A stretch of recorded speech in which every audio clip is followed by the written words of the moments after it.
நம்ம முன்னாடியே பேசும்பொழுது வந்து இவ்ளோ நேரம் தான் பேசணும் அப்படிங்கிற மாரி சொல்லியிருந்தீங்களே. விஜய் அவர்களுக்கு வந்து காவல்துறையினர் வந்து முதல் கட்ட அந்த மக்கள் சந்திக்கும் பயணத்துல 11 மணிக்கெல்லாம் தொடங்கணும் அப்படின்னு சொல்லியிருந்தாங்க. ஆனா வந்து மக்கள் வந்து நெறைய இடையூறுகள் ஏற்படுத்துனாங்க. அதையும் ஒத்துக்கணும். இத பேசும்பொழுது அந்த விஷயத்தையும் ஒத்துக்கணும். அவர் நோக்கி வரும்பொழுது மக்கள் இடையூறு அவர் ஸ்டார்ட் பண்றதுக்கே 2 மணி ஆயிடுச்சு. இல்ல அதில என்ன பிரச்சனைன்னு பார்த்தீங்கன்னா, அந்த ஏர்போர்ட்லேருந்து மரக்கடைக்கு வரக்கூடிய தூரம் வந்து வெறும் 6 கிலோமீட்டர் தூரம் தான். நீங்க சாமானியமா ஒரு பைக்லயோ, கார்லயோ வந்தீங்கன்னா 5 நிமிஷம், 10 நிமிஷம் பெறாத தூரம் அது.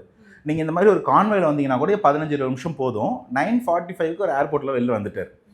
10:25க்கு தான் இங்க வந்து மரக்கடைக்கு வர வேண்டியது. 50 நிமிஷம் நம்ம கையில இருக்கு.